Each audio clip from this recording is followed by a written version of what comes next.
ನಮಸ್ತೆ, ಬಲಿಷ್ಠ ಬಹುಬಾರದಗಳಿಗೆ ಜೀವನ್ ವಾಸ್ತು ಯೂಟ್ಯೂಬ್ ಚಾನಲ್ಗೆ ಸ್ವಾಗತ ಸುಸ್ವಾಗತ. ಜೀವನ್ ವಾಸ್ತು ಅಂದರೆ ಏನು? ವಾಸ್ತು ಭೇದ ವಿಜ್ಞಾನ, ಇದು ಮೂರನ್ನು ಕೂಡ ಸರಿಯಾಗಿ ಒಂದಕ್ಕೊಂದು ಮೇಳೈಸಿ ಸರಿಯಾಗಿ ಒಂದಕ್ಕೊಂದು ವಿಚಾರಗಳನ್ನು ಅರ್ಥ ಮಾಡಿಕೊಂಡು ನಿಮಗೆ ಅರ್ಥ ಮಾಡಿಸುವಂಥ ಒಂದು ಚಾನಲ್. ಓಕೆ, ಇವತ್ತು ವಾಸ್ತು ಟಿಪ್ಸ್ ಏನು ಅಂತ ನೋಡಿದಾಗ ರೀಸೆಂಟ್ಲಿ ಒಬ್ಬರು ಹೀಗೆ ಮನೆಗೆ ವಾಸ್ತುಗೆ ಅಂತ ಕರೆಸಿದ್ರು.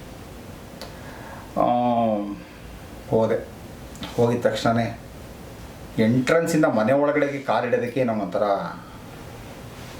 ಸಮಾಧಾನ ಆಗಲಿಲ್ಲ. ನನಗೆ ಅನಿಸ್ಬಿಡ್ತು, ಇಲ್ಲಿ ಮನೇಲಿರೋಂಥ ನೆಗೆಟಿವ್ ಎನರ್ಜಿ ಎಲ್ಲಿ ನನಗೆ ಅಂಟ್ಕೊಂಡ್ಬಿಡುತ್ತೋ ಅಂತ. ಯಾಕೆ ಅಂತಂತಂದರೆ, ಮನೆಯ ಅಂಗಳದಿಂದ ಸ್ಟಾರ್ಟಿಂಗಿಂದ ಹಿಡಿದು ಮನೆಯ ಯಾವ ಭಾಗದಲ್ಲಿ ನೋಡಿದ್ರೂ ಕೂಡ ಎಲ್ಲಂದರಲ್ಲಿ ಬಟ್ಟೆಗಳು ಬಟ್ಟೆಗಳು ಬಟ್ಟೆಗಳು ಬಟ್ಟೆಗಳು ಎಲ್ಲದರಲ್ಲಿ ಬಟ್ಟೆಗಳು ಹಾಕಿದೆ.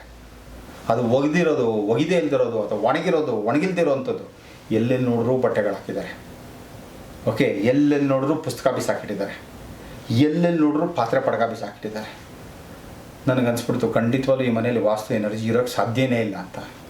ಕೇಳಿದೆ ನಾನು, ಇವತ್ತು ಮಾತ್ರ ಹಿಂಗಿದೆಯಾ ಅಥವಾ ಯಾವಾಗಲೂ ಹಿಂಗೆ ಇರುತ್ತೆ ನಿಮ್ಮ ಮನೆ ಅಂತ ಕೇಳಿದೆ. ಅವರು ಈ ಅಂದ್ಕೊಂಡು, ಇಲ್ಲ ಗುರುಗಳೇ, ಯಾವಾಗಲೂ ಹಿಂಗೆ ಇರ್ತದೆ ನಮ್ಮ ಮನೆ ಅಂತ. ಅಯ್ಯೋ ರಾಮ, ಹೇಳಿದೆ ಅಲ್ಲ, ನಾವು ಎಷ್ಟು ಚೆನ್ನಾಗಿ ಸ್ನಾನ ಮಾಡ್ಕೊಂಡಾದ್ಮೇಲೆ ನೀಟಾಗಿ ಬೊಟ್ಟನ್ನು ಇಲ್ಲೇ ಇಟ್ಕೊತೀವಿ. ಇಲ್ಲಿ ಇಡ್ತೀವಾ?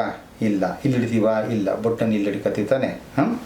ಸರಿ, ಮೂಗು ಬೊಟ್ಟನ್ನೆಲ್ಲ ಇಟ್ಕೊತೀವಿ, ಇಲ್ಲೇ ಅದಕ್ಕೆ ತಾನೇ ಮೂಗು ಬೊಟ್ಟು ಅಂತ ಅನ್ನೋದು, ರೈಟ್. ಅದಾದ್ಮೇಲೆ ವಾಲೆ ಅಂತಂತೀವಿ, ಇಲ್ಲಿಗೆ ತಾನೇ ಹಾಕೊಳ್ಳೋದು. ಕುದಿಗೆ ಚೈನ್ ಅಂದರೆ ಇಲ್ಲೇ ತಾನೇ ಹಾಕೊಳ್ಳೋದು, ಬಳೆ ಅಂದರೆ ಇಲ್ಲಿಗೆ ತಾನೇ ಹಾಕೊಳ್ಳೋದು, ಉಂಗುರ ಅಂದರೆ ಇಲ್ಲಿಗೆ ತಾನೇ ಹಾಕೊಳ್ಳೋದು. ಸೊ ಪ್ರತಿಯೊಂದಕ್ಕೂ ಅದರದೇ, ನಮ್ಮ ದೇಹದ ಮೇಲೇ ಪ್ರತಿಯೊಂದಕ್ಕೂ ಅದರದೇ ಆದಂಥ ಸ್ಥಾನಗಳಿರ್ತದೆ. ಈಗ ನಮ್ಮ ಕೈ ಕಾಲಲ್ಲಿ ಇಲ್ಲೇ ಏನಾದ್ರು ಸ್ವಲ್ಪ ಗಲೀಜಾಗ್ಬಿಡ್ತು ಅಂತಂದರೆ, ನನಗಂತೂ ಒಂದು 2 ನಿಮಿಷ ಕೂಡ ಇದೇನಾದ್ರು ಕೈ ಗಲೀಜಾಯ್ತು ಅಂತಂದರೆ ನನ್ನ ಕೈಲಿ ಒಂದೂವರೆ ನಿಮಿಷ ಕೂಡ ಇರೋಕ್ಕಾಗಲ್ಲ. ಹೋಗ್ಬಿಟ್ಟು ಎಲ್ಲೋ ಹೋಗಿ ಹುಡುಗ ನೋಡಿಕೊಂಡು ಕೈ ತೊಳ್ಕೊಂಡು ಕೈ ತೊಳ್ಕೊಂಡು ಮಾಡ್ಕೊಳ್ತೀನಿ. ಯಾಕಂದರೆ ದೇಹ ಶುದ್ಧಿ ಎಷ್ಟು ಮುಖ್ಯವೋ, ಮನಃಶುದ್ಧಿ ಎಷ್ಟು ಮುಖ್ಯವೋ, ಹಾಗೆಯೇ ಮನೆಯ ಶುದ್ಧಿ ಕೂಡ ಬಹಳ ಬಹಳ ಬಹಳ ಮುಖ್ಯ. ಹಾಗಾಗಿ ವಾಸ್ತು ಅಂತಂದಾಗ ಏನಾಗುತ್ತೆ ಅಂದರೆ 3 ಮಾಗಳು ಬರ್ತವೆ. ಏನು? ಒಂದು ಮೈ ಶುದ್ಧಿ, ಮತ್ತೊಂದು ಮನಃಶುದ್ಧಿ, ಮಗದೊಂದು ಮನೆ ಶುದ್ಧಿ. ಈ 3 ಶುದ್ಧಿಯಾಗಿರಬೇಕು. ಈ 3 ಶುದ್ಧಿಯಾಗಿದ್ದಾಗ ಮಾತ್ರ ಎನರ್ಜೀಸು ನಮಗೆ ಪ್ರಾಪರಾಗಿ ಬರ್ತಾ ಇರುತ್ತೆ. ಹಾಗಾಗಿ ಹೇಳ್ತಾ ಇರ್ತೀರ, ನಿಮ್ಮ ಮನೇಲಿ ಯಾರು ಏನು ಎಂಥದ್ದಾಗಿರ್ಬೋದು, ಪ್ರತಿಯೊಂದಕ್ಕೂ ಕೂಡ ಅದರದೇ ಆದಂಥ ಸ್ಥಾನಗಳಿರ್ತವೆ. ಅದರದ್ದೇ ಸ್ಥಾನದಲ್ಲಿ ನಾನು ಹೇಳ್ತಾ ಇದ್ದೆ, ನೀವು ದಿನ ಬೆಳಗ್ಗೆ ಕೆಲಸಕ್ಕೆ ಹೋಗ್ಬೇಕಾದ್ರೆ ಸಿಕ್ಕಾಪಟ್ಟೆ ಟೆನ್ಷನಲ್ಲಿ ಇರ್ತೀರಲ್ಲ ಅಂತಂತಂದೆ. ಹೌದು ಗುರುಗಳೇ, ಹೆಂಗೆ ಅಂತಂತಂದ್ರೆ, ಏನು ಅಂತಂತಂದರೆ ನಿಮ್ಮ ಗಾಡಿ ಕೀನೇ ನಿಮಗೆ ಸಿಗಲ್ಲ ಅಂತಂತಂದೆ. ಹೀ ಏನಾಗ್ತದೆ. ಯಾಕೆಂದರೆ ಈ ಅಷ್ಟೊಂದು ಅವ್ಯವಸ್ಥೆ ಇರೋಂಥ ಮನೆ ನೋಡಿದ್ರೆ ಸಿಂಪಲ್ ಲಾಜಿಕ್ ಅಲ್ವಾ. ಇವ್ರು ಕೀ ಎಲ್ಲ ಬಿಸಾಕ್ತಾರೆ, ಹುಡುಕಾಡ್ತಾರೆ, ಅವ್ರ ಮೇಲೆ ಇವ್ರ ಮೇಲೆ ಅವರು ಖರ್ಚಾಡೋದು, ಕಿಚ್ಚಾಡೋದು, ಕೂಗಾಡೋದು ಮಾಡ್ಕೊಂಡು ಬೆಳಗ್ಗೆ ಮನೆ ಬಿಟ್ಟು ಹೋಗ್ಬೇಕಾರೆ ಕಿರಿಕಿರಿ ಮಾಡ್ಕೊಂಡು ಹೋಯ್ತು ಅಂತಂದರೆ ಇಡೀ ದಿನ ಚೆನ್ನಾಗಿರುತ್ತಾ, ಉಲ್ಲಾಸವಾಗಿರುತ್ತಾ, ಉತ್ಸಾಹವಿರುತ್ತಾ, ಆನಂದವಿರುತ್ತಾ, ಅಥವಾ ಮಾಡೋವಂಥ ಕೆಲಸದಲ್ಲಿ ಫಲ ಬರುತ್ತಾ? ಎಲ್ಲಂದ್ರಲ್ಲಿ ಕೀ ಬಿಸಾಕೋದು ಮಾಡೋದು.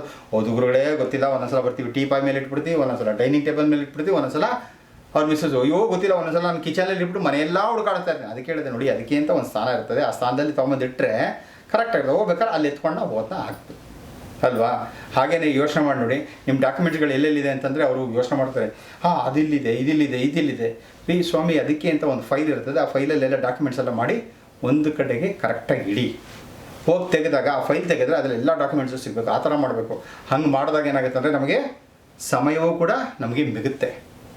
ಸಮಯ ಸಿಗುತ್ತೆ, ಸಮಯ ಸಿಗುತ್ತೆ. ಇದ್ದರೆ ಅಲ್ಲೋಯ್ತಾ ಇಲ್ಲೋಯ್ತಾ ಅಂತ ಹುಡುಕಾಡೋದ್ರೊಳಗೆ ನಮಗೆ ಟೈಮ್ ಹೋಗ್ತಿರ್ತದೆ ಅಲ್ವಾ. ಸೊ ಇದೇನಾಗುತ್ತೆ, ಆರ್ಗನೈಸ್ಡ್ ಅಂದರೆ ಪ್ರತಿಯೊಂದೂ ಕೂಡ ಆಯಾ ಜಾಗದಲ್ಲಿ ಅದನ್ನು ಇಟ್ಟಾಗ ಏನಾಗುತ್ತೆ ಅಂದರೆ ಅದಕ್ಕೆ ಆದಂಥ ಎನರ್ಜಿಗಳು ಬರ್ತಾ ಇರುತ್ತೆ. ನನಗೂ ಎನರ್ಜಿ ಬರ್ತಾ ಇರುತ್ತೆ. ಈ ಜಾಗದಲ್ಲಿ ಇದಿಟ್ಟಿದ್ದೀನಿ, ಈ ಜಾಗದಲ್ಲಿ ಇದಿಟ್ಟಿದ್ದೀನಿ, ಹಿಂಗೆ ಎತ್ಕೋಬೇಕು, ಹಿಂಗೆ ಮಾಡ್ತಾ ಇರಬೇಕು. ಸೊ ಮಾಡಿದಾಗ ಏನಾಗುತ್ತೆ, ಮನೆ ಪೂರ್ತಿ ಎನರ್ಜಿ ಪಾಸ್ ಆಗ್ತಾ ಇರುತ್ತೆ.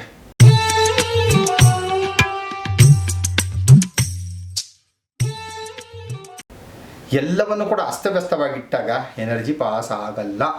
ಸೊ ಇದು ಅತ್ಯುತ್ತಮವಾದಂಥ ಉತ್ತಮವಾದಂಥ ವಾಸ್ತು ಸಲಹೆ ಅಂತ ನಾನು ನಿಮ್ಗೆ ಕೊಡ್ತಾ ಇದ್ದೀನಿ. ದಯವಿಟ್ಟು ಇದನ್ನೆಲ್ಲರೂ ಪಾಲನೆ ಮಾಡಿ. ಮನೆಯಲ್ಲಿ ಗಲೀಜು ಮಾಡಿ ಇಟ್ಕೊಬೇಡಿ. ಎಲ್ಲಂದಲ್ಲಿ ಬಟ್ಟೆ ಹಾಕೊಳ್ಳೋಂಥದ್ದು, ಎಲ್ಲಂದಲ್ಲಿ ಪಾತ್ರೆ ಹಾಕೋದು, ಎಲ್ಲಂದಲ್ಲಿ ಬ್ಯಾಗ್ ಬಿಸಾಕೋಂಥದ್ದು, ಎಲ್ಲಂದಲ್ಲಿ ಬುಕ್ ಬಿಸಾಕೋಂಥದ್ದು ದಯವಿಟ್ಟು ಮಾಡಬೇಡಿ. ಪ್ರತಿಯೊಂದಕ್ಕೂ ಕೂಡ ಅದರದೇ ಆದಂಥ ಒಂದು ಶಕ್ತಿ ಚೈತನ್ಯ ಇದೆ. ಅದಕ್ಕೆ ನಾವು ಬೆಲೆಯನ್ನು ಕೊಡಬೇಕು. ನಾವು ಯಾವುದಕ್ಕೆ ಬೆಲೆಯನ್ನು ಕೊಡ್ತೀವೋ ಅದು ನಮ್ಮ ಜೀವನದಲ್ಲಿ ಹೆಚ್ಚಾಗಿ ಬರ್ತಾ ಹೋಗುತ್ತೆ ಅಲ್ವಾ. ರೈಟ್. ಒಬ್ರು ಕೇಳ್ತಾ ಇದ್ದಾರೆ ನೈಋತ್ಯ ಭಾಗದಲ್ಲಿ, ಇವಾಗ ಇದು ನಾರ್ತು ಅಂತ ಅಂದ್ಕೊಂಡ್ರೆ ಈಸ್ಟು, ಸೌತು, ವೆಸ್ಟು. ಒಬ್ರು ಕೇಳ್ತಾ ಇದ್ದಾರೆ ಎಲ್ಲಿ ಹಳ್ಳ ಇದೆ ಅಂತ ಗೊತ್ತಾಗ್ತಲ್ಲ ನನಗೆ, ಮನೆ ಒಳಗಡೆ ಇದೆಯಾ ಹೊರಗಡೆ ಇದೆಯಾ ಅಂತಂದ್ಬಿಟ್ಟು.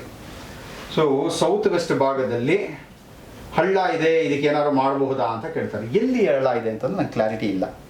ಈಗ ನಿಮ್ಮದೇ ಸೈಟ್ ಒಳಗಡೆ ಇಲ್ಲೆಲ್ಲ ಹಳ್ಳ ಇತ್ತು ಅಂತಾರೆ, ಈ ಭಾಗದಲ್ಲಿ ಹಳ್ಳ ಆಯಿತು ಅಂದರೆ ಮಣ್ಣು ತರಿಸ್ಕೊಳ್ಳಿ, ಮುಚ್ಕೊಳ್ಳಿ, ಕ್ಲಿಯರ್, ಅರ್ಥ ಆಯ್ತಾ? ಸೊ ಇದು ಬಿಟ್ಟು ಎಲ್ಲಿದೆ, ಮನೆ ಒಳಗಡೆಗೆ ಎಲ್ಲರೂ ಇದೆಯಾ? ಮನೆ ಒಳಗಡೆ ಸಾಧ್ಯವಾಗಿ ಇರೋಕ್ಕೆ ಸಾಧ್ಯ ಇಲ್ಲ, ಮನೆ ಹೊರಗಡೆ ಮಾತ್ರ ಹಳ್ಳ ಇರೋಕ್ಕೆ ಸಾಧ್ಯ ಇರುತ್ತೆ, ಹಿಂಗಿರುತ್ತೆ. ಆದರೆ ಇದಕ್ಕೊಂದು ಪರಿಹಾರ ಏನು ಅಂತ ಹೇಳ್ತಾ ಇದ್ದರೆ, ವಾಸ್ತುಲಿ ಏನಾಗುತ್ತೆ ಅಂದರೆ, ಈಗ ಜಾಗ ಜಾಸ್ತಿ ಇದೆ, ಮಣ್ಣೆಲ್ಲ ತರಿಸಿ ಹಾಕೊಳ್ಳೋದು ಮಾಡೋದಕ್ಕೆ ಸಿಕ್ಕಾಪಟ್ಟೆ ಖರ್ಚಾಗುತ್ತೆ ಅಂತಂದಾಗ ನಾವೇನು ಮಾಡ್ತೀವಿ ಅಂದರೆ, ಈ ಭಾಗದಲ್ಲಿ ಸೌತ್ ವೆಸ್ಟ್ ಭಾಗದಲ್ಲಿ ಅಂದರೆ ನೈಋತ್ಯ ಭಾಗದಲ್ಲಿ ಏನು ಮಾಡ್ತೀವಿ ಅಂದರೆ, ಈ ಭಾಗಕ್ಕೆ ಒಂದು ಯೆಲ್ಲೋ ಕಲರ್ ಬಲ್ಬನ್ನು ಹಾಕ್ಕೊಳ್ಳಿ ಅಂತ ಹೇಳ್ತೀವಿ.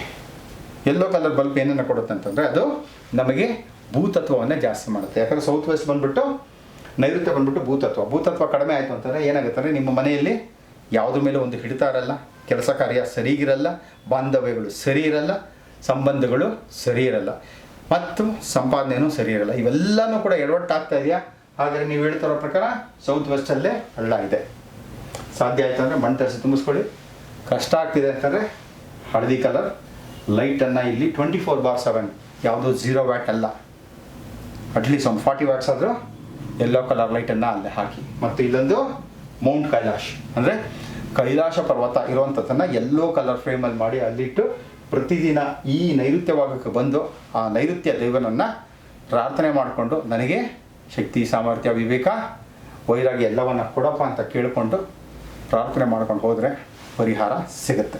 ಒಂದು ಓಕೆ. ಮತ್ತೊಬ್ಬರು ಏನು ಕೇಳ್ತಾಯಿದ್ರೆ, ಕೆಲಸದಲ್ಲಿ ಪ್ರೋಗ್ರೆಸ್ ಆಗಬೇಕು ಅಂದರೆ ಕೆಲಸದಲ್ಲಿ ಮುಂದೆ ಬೆಳೀತಾ ಹೋಗಬೇಕು, ಮಾಡಬೇಕು, ಇದಕ್ಕೇನಾದ್ರು ಒಂದು ವಾಸ್ತು ಟಿಪ್ಸನ್ನು ಕೊಡ್ತೀರಾ ಅಂತ ಕೇಳಿದ್ದಾರೆ. ಎಸ್, ಖಂಡಿತವಾಗಿದೆ. ಏನು ಅಂತಂದರೆ, ಮನೆ ಎಕ್ಸಾಕ್ಟ್ ನಾರ್ತ್ ಹುಡುಕಬೇಕು. 0 ಡಿಗ್ರಿ ಎಲ್ಲಿ ಬರ್ತದಲ್ಲ ಅದು ನಾರ್ತು, ಅದು ಕುಬೇರನ ದಿಕ್ಕು.